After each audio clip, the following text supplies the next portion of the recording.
It is truly a pleasure, Lucy. We talk often enough, and it's just really wonderful to actually have a face-to-face conversation and for you to then join this amazing, amazing group. The number of people who postcarded, I was about 50,000 people across the country who work on the postcarding, and Andrea is going to correct me, and it's probably more than that, of postcarding, phone banking, texting. So it's an extraordinary group nationally. All right, so Lucy, so for people who don't know Congresswoman McBath, the most important title and what's driven Lucy for a very long time is the role of mom. Lucy is the mother of Jordan Davis, and being Jordan's mom was the most important role that Lucy's ever had. In 2012, Jordan was senselessly shot and killed at a gas station in Jacksonville, Florida, by a man who objected to the music that he was playing in his car. Lucy left a 30-year-long career at Delta Airlines for her second career focused on reform to make our communities safer for every single American, demanding that the clergy, our politicians, and other elected leaders do more to stop the senseless gun violence in America. Eventually, Lucy decided that if our leaders wouldn't stand up to the NRA gun lobby and change our laws, she'd run for office herself. Lucy ran and won against an NRA-backed incumbent and won by 1.5 points. Her work in Congress has been focused on working across the aisle and passing laws to help our children and families.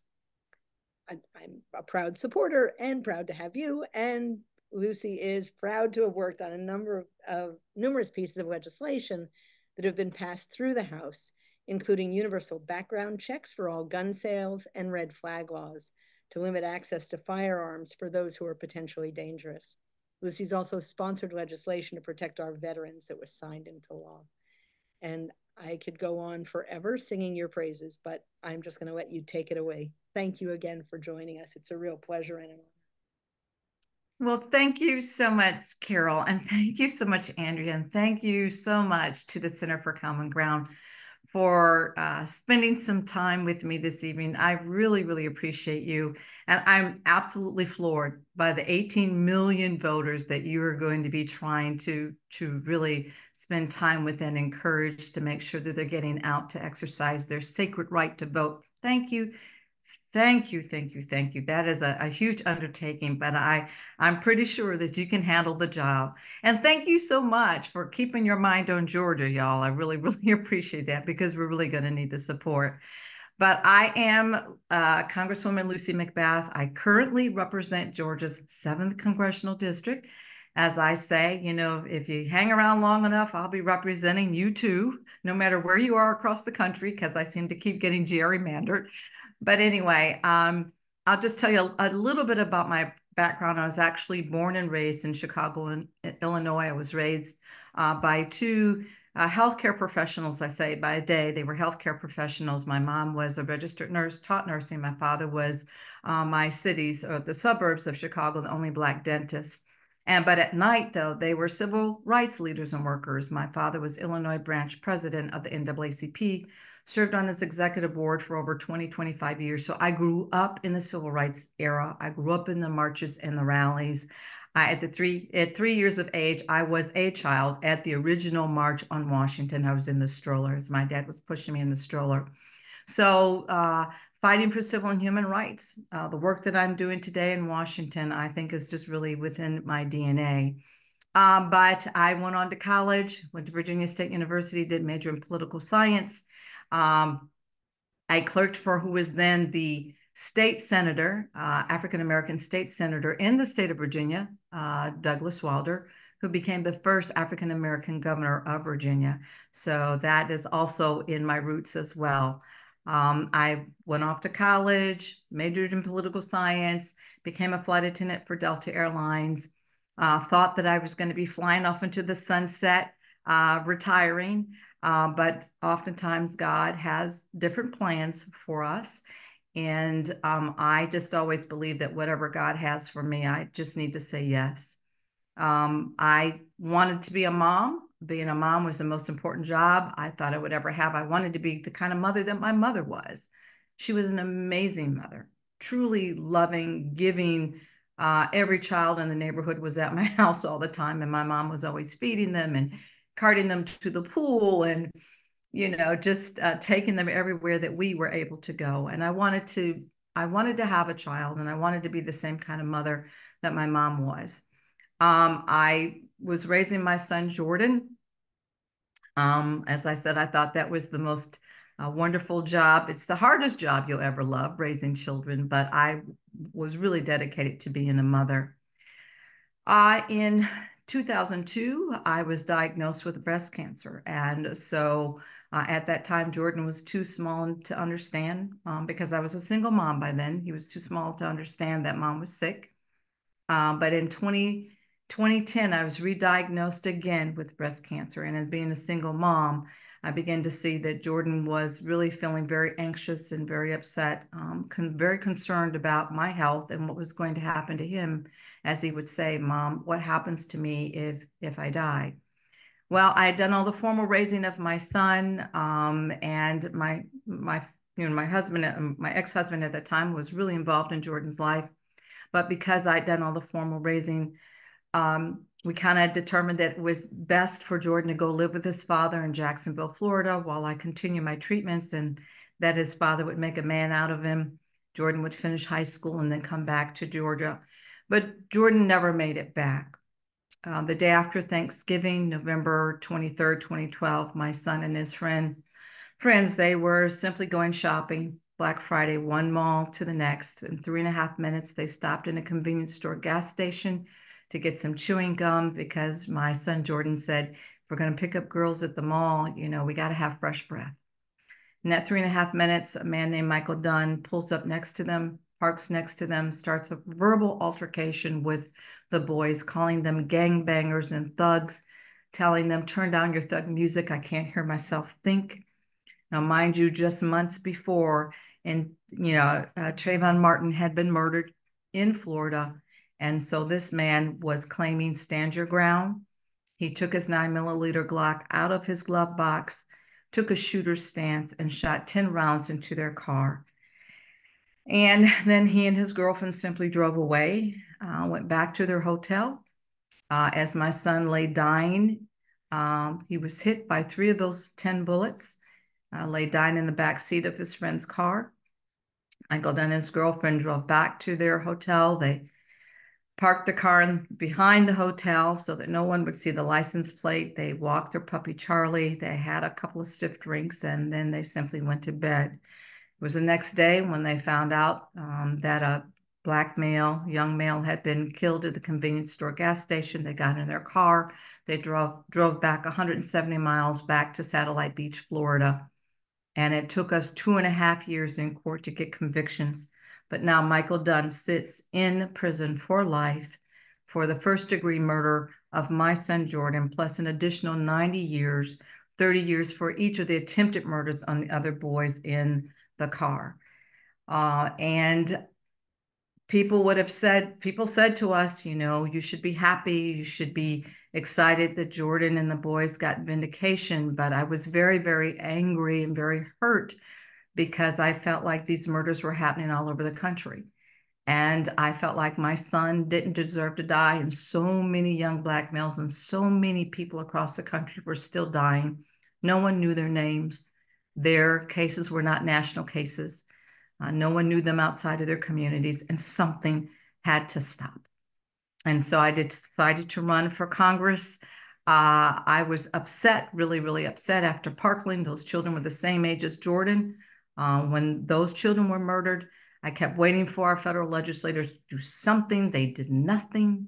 And I was mad at the clergy. I was mad at our community leaders. I was mad at our federal legislators because I felt like, why are you letting this happen? We don't deserve to live this way. We should be free to live in our communities and this country without the fear of being gunned down. I ran for Congress in the seat that was once held by Newt Gingrich. I was the first African-American in the history of Georgia to run for this seat, the first Democrat since 1979 to run for this seat. And I was told everything that, it's unprecedented, it's never happened before, you can't do it, you don't know anything about running for office. And the biggest one was, don't do it because you're a black woman. And I kept saying, well, I've been Black all my life. Of course, you're not telling me anything new, but this has got to stop. And we need to challenge the NRA because we deserve to, to, to live freely in our country. I won by 1 percentage point, as Andrea said earlier. Then in the second election, I expanded that by 9 points. And so, of course, this is some of the reason why I am probably being gerrymandered. To date, I have passed 10 laws in Congress in these 6 years. My staff and I worked very, very hard. A lot of the work in the bipartisan Safer Communities law that was signed into law last summer by President Biden, a lot of that work was mine, with red flag laws across the states and also community violence intervention funding. I've passed legislation to fund the CDC to study the effects of gun violence. I've passed laws for veterans, healthcare, education, funding for modernizing our data systems for healthcare, and a number of other pieces of legislation. And this is the reason why I believe I am a threat. And I have been gerrymandered 2 times now. And so now I'm running for Georgia's new 6th congressional district. And I do have 2 primary challengers.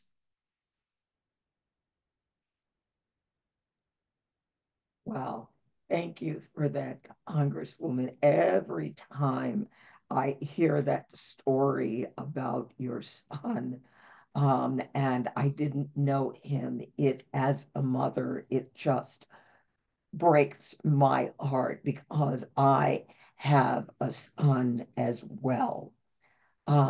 There is no greater tragedy that a mother will face than the loss of a child.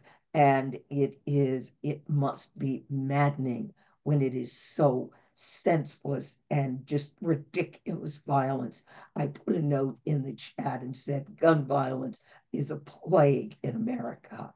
It is just horrible. And I thank you so very much for all the work that you have done. Number one, to get yourself elected, and apparently now to follow your district all around the state of Georgia, and all the incredible laws that you have worked to draft. And then, as a former lobbyist, I understand the phenomenal amount of work it takes to get legislation passed, especially in these recent Congresses. So thank you so very much for all your work. And you already answered one of our questions, talking about your experience running for office in Georgia. And again, Georgia, I live in Virginia, but Georgia is the deep South. So not only were you running for Congress as, how dare you, a woman, you're running as a Black woman. So I imagine there were a number of people whose heads were literally exploding at that thought. Yes, absolutely. Because mind you, now we're talking about the state of Georgia and the love for guns and love for hunting and skeet shooting and, collecting guns and all of those things. So it was unprecedented, one, to even run on a gun safety policy as my number one agenda politically, and 2, for me to be an African-American woman running on that agenda as well. But I think the thing is that I just kept telling my story to people. Anybody that would listen to me, I told my story because I don't want anybody to be me. I don't want anybody to be me. No one deserves to be me. And I know that there were a lot of women and mothers and families in suburban Georgia and outside of the Atlanta metropolitan area where I live and where I represent. And they're afraid. They're afraid of sending their children to school or to playgrounds or to the movie theater or, to their synagogues and to their churches. They're just as afraid because gun violence is everywhere. No one is immune to it. It happens. You've got domestic violence. We have children having access to unsecured firearms. We have, suicide, the rates of suicide are going up, and then people who should not have access to guns, who are in crisis emotionally, psychologically. So there are a lot of different ways that gun violence has to be tackled. And nobody wants to be me, and nobody wants to be in these situations. But when we have such a love for guns and a watering down of our existing legislation, and when we don't add common sense measures in our existing gun laws, someone very well can be me. And so it was very unprecedented for someone like me to run. But the fact that we have won time and time again is the reason why I am being targeted, because we've been effective. And there are more people moving into the Atlanta metropolitan area that believe the same as I do. And they just want to live peacefully. They want to live freely.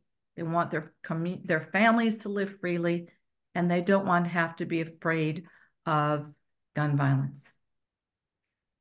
Yes, that is so true. I was in a conversation this afternoon, and people were talking about the reverse migration, how you and I are from Chicago, so Chicago is home. But I know in Chicago, there were so many people that I knew who were originally from Georgia and Alabama and Mississippi. And we are now, as my generation has retired, seeing people go back to the original family land. Yes. Yes. Now, you don't see me going back to Chicago because I don't want to deal with those cold winters. Too so cold. I'm staying right here in Virginia. I have family there. My two younger sisters are still there, and I have family in Joliet, but it's a little cold. I only go back when it's warm.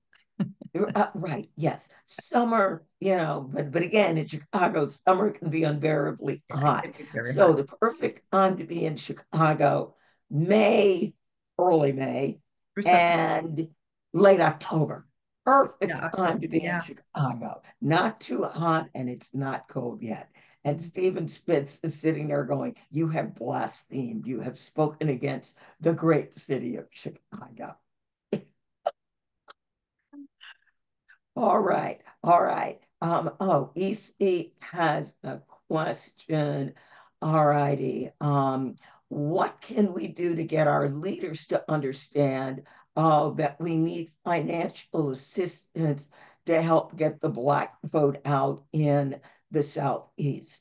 When we look at in 2024, the target states, Wisconsin, Ohio, Michigan, Pennsylvania. There's some organizations that put Georgia in the mix. Nobody's got Virginia in the mix, or Alabama or South Carolina. So for states that have not yet had the electoral success, I call it, we need to plow the road. We need to get set up and build in those states. But when there's no investment, he is one of our Alabama Democracy Center leaders. His question is, what do we have to do? That's an excellent question. And a lot of the state parties have really got to raise a lot of money. State parties really have a really heavy lift now, especially the state parties, I would say in particular in the South. But also too, it is a lot of grassroots organizations having to find their own funding. And that's hard to do. And That's we're one of them. right. I know. And it's very, very hard to do because oftentimes, you're underfunded, you're understaffed.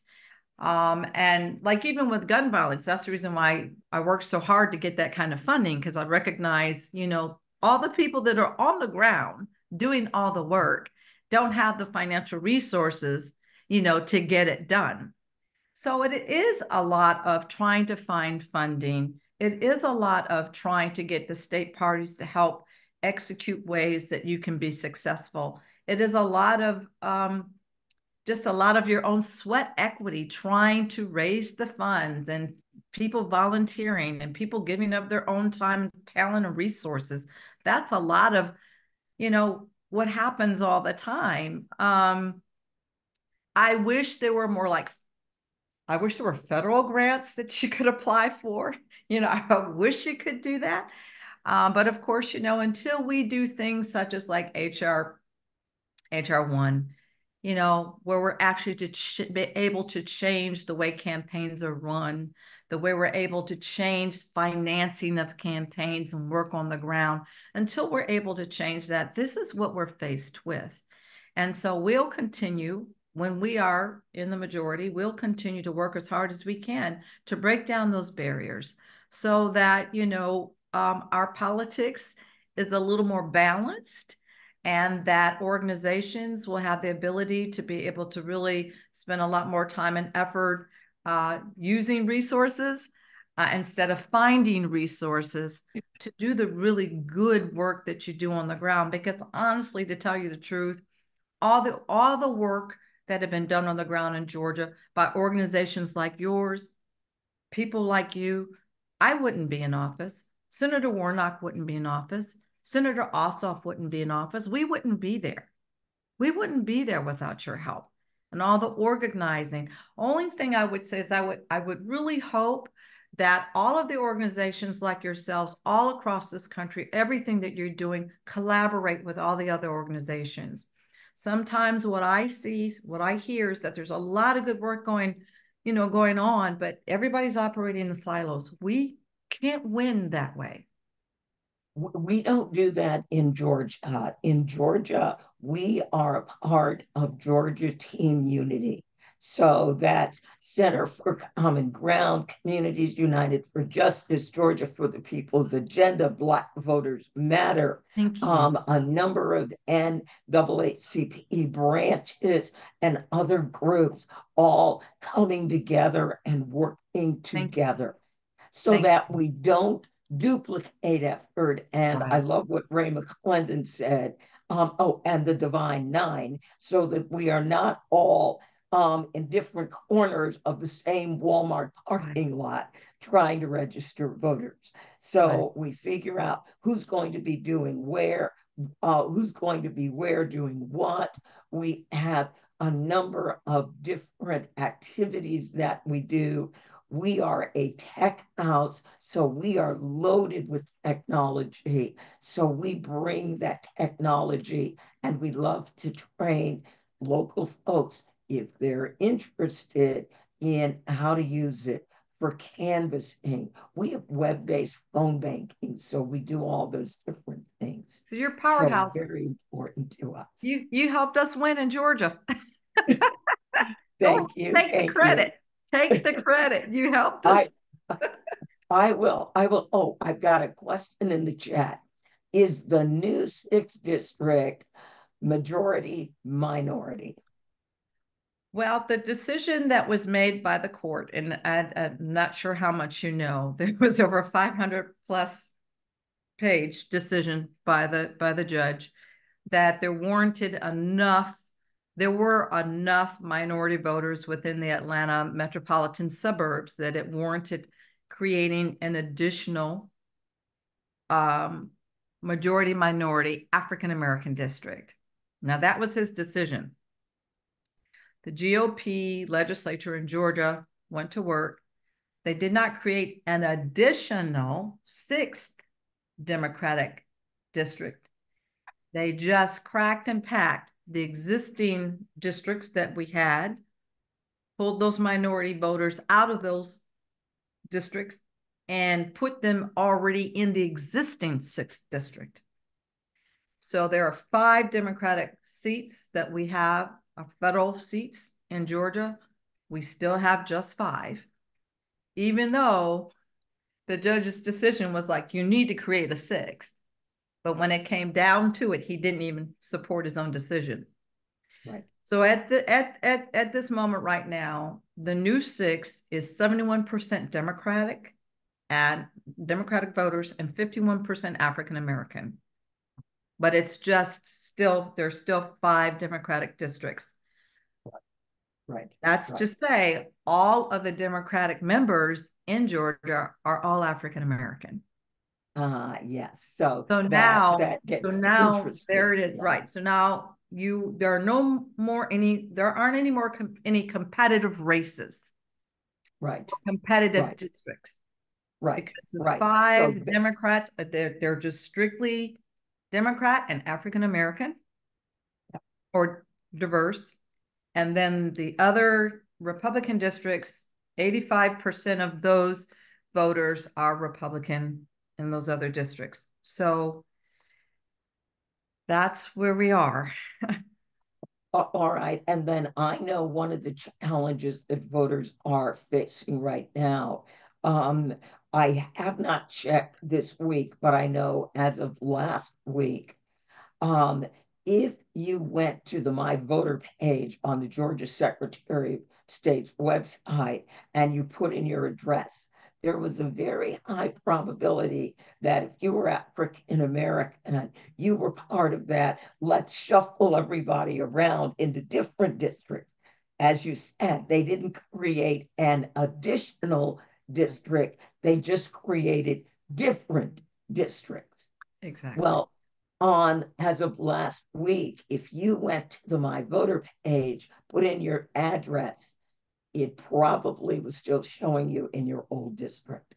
And so we are watching that very, very carefully because as this primary gets closer and closer on May 21st and early voting is looming closer, people are wanting to say, okay, what district am I in? Oh, right. Who are my candidates? And we're really, really concerned that a lot of people will have a very big surprise when they go to the polls that the people they thought they were going to be voting for, those are not people on your ballot at all. And then I have another question here. Well, it's the same question, specific challenges to voting rights. And I'll talk about that when I'm doing my section a little bit more too.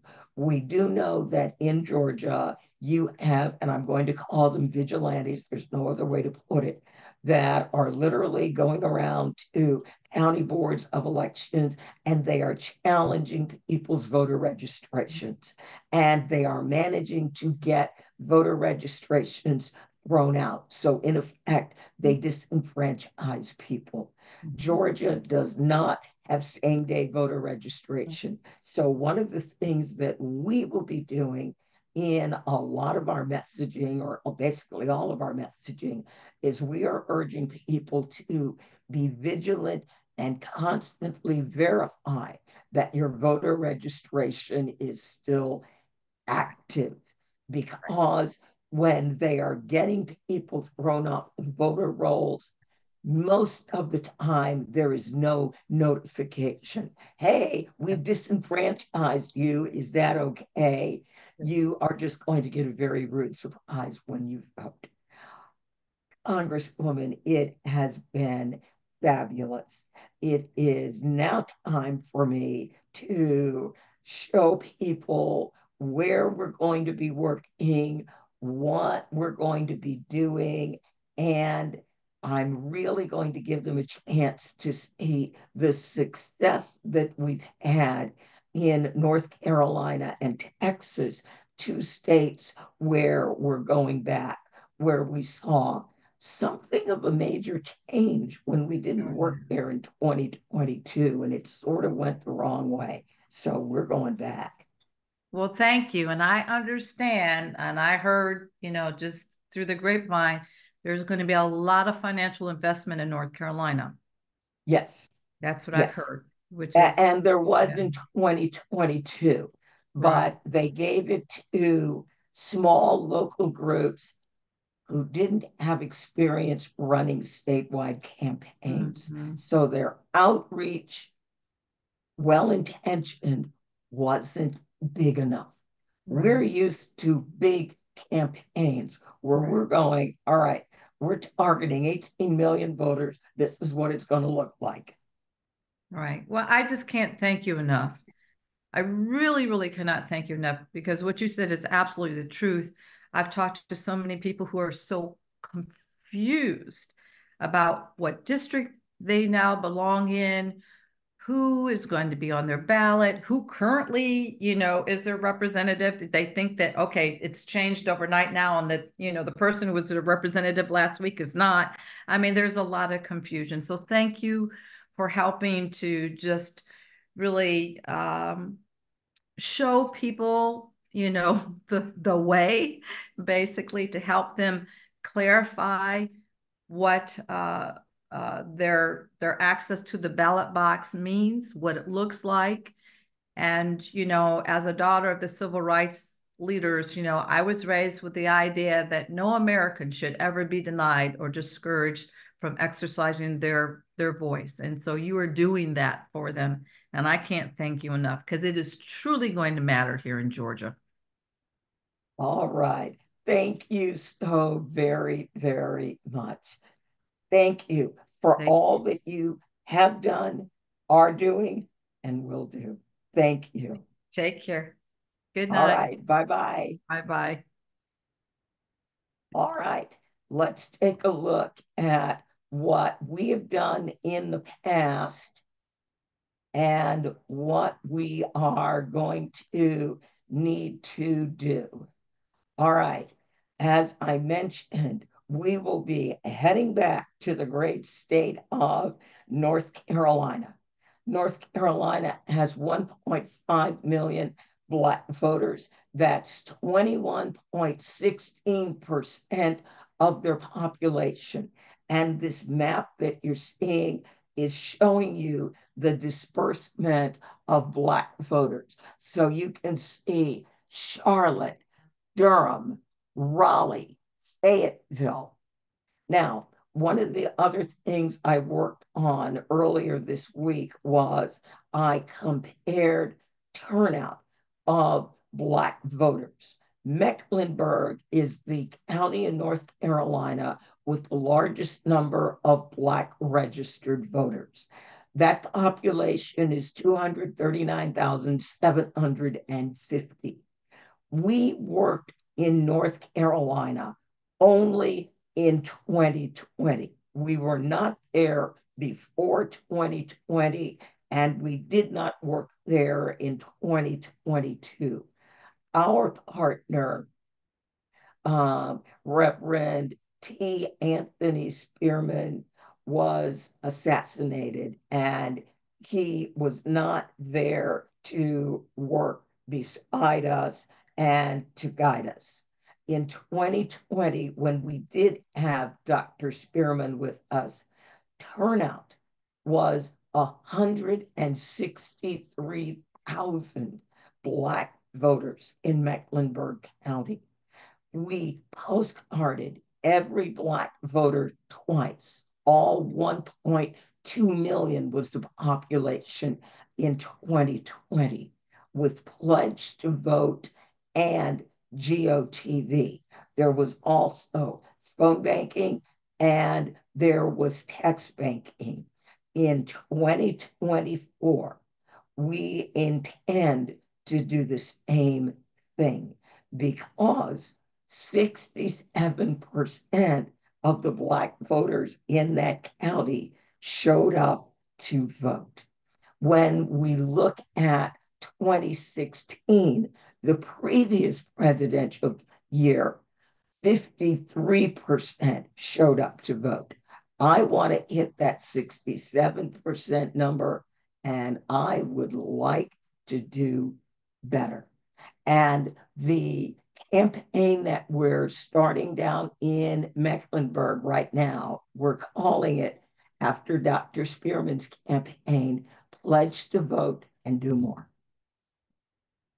All right, now, Georgia, with its 2.5 million Black voters, or 34% of the Georgia population. Yes, Lucy McBath's district is part of Atlanta. And as you can see, Atlanta, Augusta, Savannah, Valdosta, Warner Robins, Columbus, all those counties have very large Black voter populations. This is Fulton County. So Fulton County has 385,000 Black voters.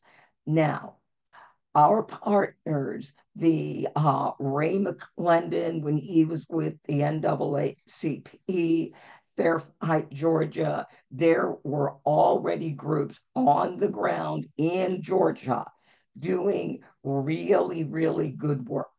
We started working in Georgia in 2018. We were working with Black Voters Matter. And isn't it interesting how in a midterm year, the midterm turnout was higher than the presidential year? In 2020, Georgia Team Unity had pretty much fully cemented how they were going to work and what they were going to do.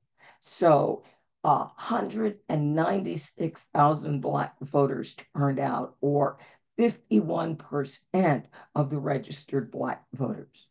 2022 was again a midterm year, but while it went down from 2020, we still exceeded the 2018 midterms, which was always our goal. We want to add more and more voters.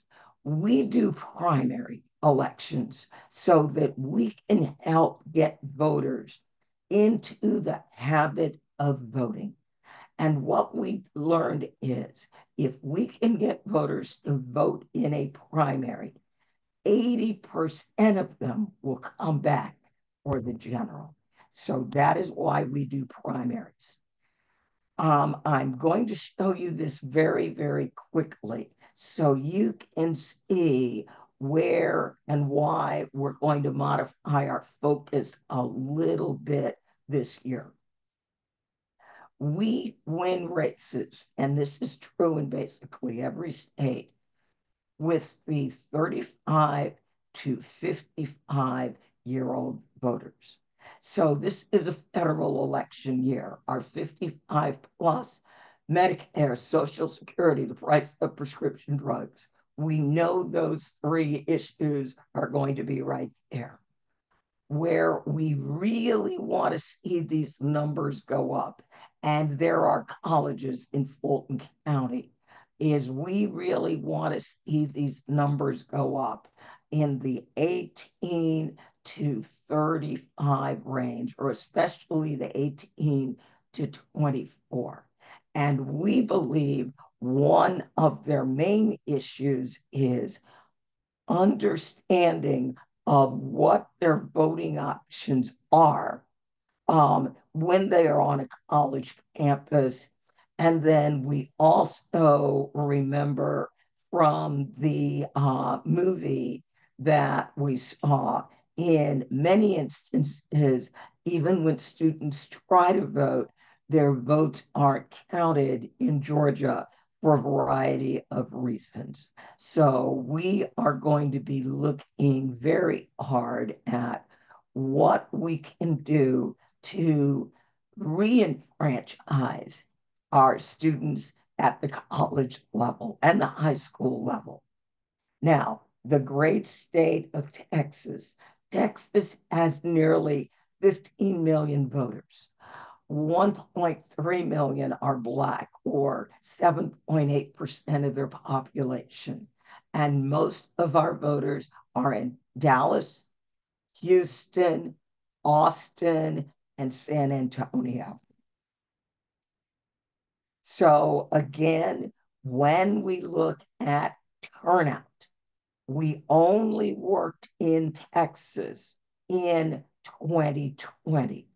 And when you look at the numbers, the difference is between when we were there with our postcarding, our phone banking, and our texting versus when we weren't there. the difference is stark. And in every state, it will be our goal to increase that voter turnout over our 2020 number by at least 10%.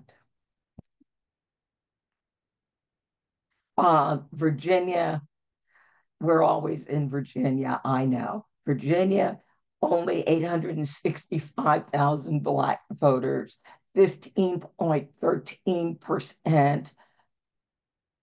Northern Virginia, Fairfax County, Richmond, Norfolk, Virginia Beach is where the large concentrations of Black voters are. In Virginia, because we pretty consistently work in Virginia, and Virginia has an election every darn year. All right, in Virginia, Henrico County is our county with the largest African American registered voting population. In 2019, that was state midterm. Only 27,000 Black voters showed up. That was the year that we elected a woman of color senator in Henrico County for the first time. In 2021, while it didn't go in our favor, that was statewide race, governor, lieutenant governor, and attorney general. And in 2022, again, that was congressional midterms. So presidential year, absolutely huge. Gubernatorial year, big year, slight drop in 2022. So we are going for this one. We are going for the big one where we got 71% of the voters out. Maybe I'm being greedy. Maybe I'm just going to need to be happy with 60%, but we're going to be working on it. So that was just a quick overview on what we are going to be doing in 2020 and why we are doing it. Let's see. Andrea, before, sorry to Yeah. interrupt. I know there was one question that was asked, I think about voter registration language being added to postcards. I don't know if it's maybe just if we're going to add, like, be sure to check your registration status, that kind of thing. If that's something that we might be putting into our postcards as well for the general, or is it something just for the texting and phone banking? It's texting and phone banking. It makes the postcards too long. Actually, that theoretically could be something we add to the label. It's too long for the writers to have to try to add that message, but it could be possible since our postcards, we do require they have a label. We do give the registrars information and we do put a website there. And I believe the website that we normally use the county website. We could do the voter registration. I'll have to go through that with the postcard team. I am not on the postcard team. That is something that we will work out together. I see a question in the chat about who is on Georgia Team Unity. Communities United for Justice, Ray McClendon and Richard Rose, formerly of the Georgia / Atlanta NAACP. The Divine Nine. The Divine Nine are the Black fraternities and the Black sororities. Black voters matter. Georgia for the People's Agenda. If you know your Georgia history, you know that that was Joseph Lowery's group. Joseph Lowery was another civil rights icon. There are still some NAACP chapters that are part of Georgia Team Unity. So that is who is in Team Unity. We would love to be able to create the equivalent of Team Unity in North Carolina and also in literally all of our states. In Virginia, we didn't call it team unity, but what we built was modeled very closely on team unity. So yes. Other questions that you're seeing, everybody is busy loving Congresswoman McBath. Wonderful. Yes, yes, yes, yes. Andrea, Okay. we do have a question of, do we know whether Georgia polls will have folks deployed to help voters who are turned away? Will there be poll workers there to assist in that? I have no idea. I can't answer that question. I can talk to Ray and Richard. There are always poll workers in Georgia. The question is, will they be in the Black precinct? Now, there is going to be another interesting challenge if it goes through the Georgia legislature, and it probably will. They are working on a bill that would limit the number of machines in each polling location. And so some people are saying, oh, that won't cause a problem. The log jam is in people trying to check in. Regardless, if you are checking in 4 people at a time and you only have 2 machines, that is going to create a log jam. So I'm watching that bill. It's going to be very, very interesting to see what happens with that. Yeah. Yeah. Whether Georgia polls will have folks deployed to help voters who are turned away. That's something that we are going to have to work on. I don't know that they've done that before. That's a very, very, very good idea. Normally, voters don't know that their ballot has not been counted until a day or two after the election.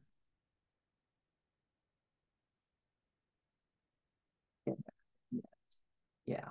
All right. Yes. There Yeah. are there a few folks asking questions about the bill numbers. I have two, and that I haven't read through them yet, and I will make sure that in the follow-up email that you all will get, I clarify which of the bills it is, but I will put the article in the chat too that kind of goes a little bit more into the details of the bills. It might even be both of them, but they're both really bad bills that we need to be watching and making sure that they don't get to the governor's desk. Okay. All right. Great. Great. And then I see a note in the chat. TikTok, Instagram are news sources for 18 to 24-year-olds. Because we will be working on college campuses with 18 to 24-year-olds who are probably on TikTok and Instagram and probably have 18 to 24-year-old followers. We are on Instagram, but we do not have very many 18 to 24-year-old followers. But our Students for Justice interns do. And I know they work on a lot of videos and various social media assets that periodically they get 3 to 500,000 media views of those things. So yes, yes. But again, we will be looking at having young people create the assets. I'm 70 years old. Even though I know how to create the assets, I don't necessarily know how to say it so that someone who's 18 to 24-year-old is going to go, oh my God, I never thought about it that way. Let's do this. Yes. Okay. And okay, there's all kinds of notes here. All right. There's a note there that says there are monitors in Georgia and they're typically at every precinct. Could we put a pre-printed QR code on the cards? Yeah, we could. Yes. One of the issues we run into, those older voters have no idea what the QR code is. But yeah, we certainly could look at putting them there. That will take us significantly longer to deploy the addresses because we only have 3 people who work with upwards of 500,000 or more postcard addresses, and we would need a different QR code for every county. Virginia has 133 counties, Georgia has 159. So you start to see the huge impact trying to do something like that will have. But we can always look at various things like that. Yes, Field Team 6 is working with a totally different population than we work with. So yes, they can do that. Yes, and they only do voter registration. We don't really do voter registration. We some of our faith groups do voter registration. Our concentration is voters who are already registered, and are not voting. In many instances, we are the fence that is keeping them from being thrown off the voting rolls because many of them are 0 for 3. And in the states where we work, if you don't vote in this upcoming election, you will no longer be registered to vote. They will dump you off the rolls. Is there a goal for Prince William County? And are there any initiatives? No, we do not have initiatives to register voters. I do voter registration training, but as an organization, that is not our focus. And Virginia, we are one of those very lucky states. We have same day voter registration so that people, they can if they don't check their registration and they go to the polls and it turns out they are not registered, they will be able to register right then and there. So, Benita, you and I can talk. If there are people that you want to register, then we can make sure that you can do that. But as an organization, oh, yes. And thank you. Ray McClendon is here. Yes, I left off the Prince Hall Masons. There are several faith-based organizations and a number of grassroots organizations. Lawyers volunteer. Yes. It is going to be very, very important because we expect that we really are going to have problems at the polls this year to get lawyers, the Lawyers Committee for Civil Rights under law, the NAACP Legal Defense Fund, and many other organizations. It is going to be very critical to have lawyers, especially at precincts with a heavy population of BIPOC voters. We will again be running See Something, Say Something, because phone lines are immediately overwhelmed by 10 calls. And so one of the things that everyone knows is when you are going to go to court, it is very important to have proof so that you're not just dealing with he said, she said. So that is why we like to use our program, because if you have taken a picture of the problem, you will have the ability to send that photograph along with your report. Josie, what's your question? I was actually gonna respond to a comment about, can someone hire security for certain poll areas? I don't think that is possible. I'm not entirely sure, but I was just in Washington, D.C. For a conference talking about a lot of different things, but a big part of it was the threats that election workers are facing and what we can be doing about it. And a lot of federal programs are actually having to train election workers on various defense mechanisms. They're providing bulletproof glass for a lot of polling locations so that people are able to count their ballots safely without their lives being put at risk for doing their jobs. So unfortunately, there are going to be a lot more risks in 2024 for our elections and our poll workers, our election workers, but federal programs and state boards of elections are working really hard with all the counties to make sure that they have the equipment and the security that they need to be as safe as they can within the bounds of what they can do legally. I hope that answers some questions. Right, right. Yeah.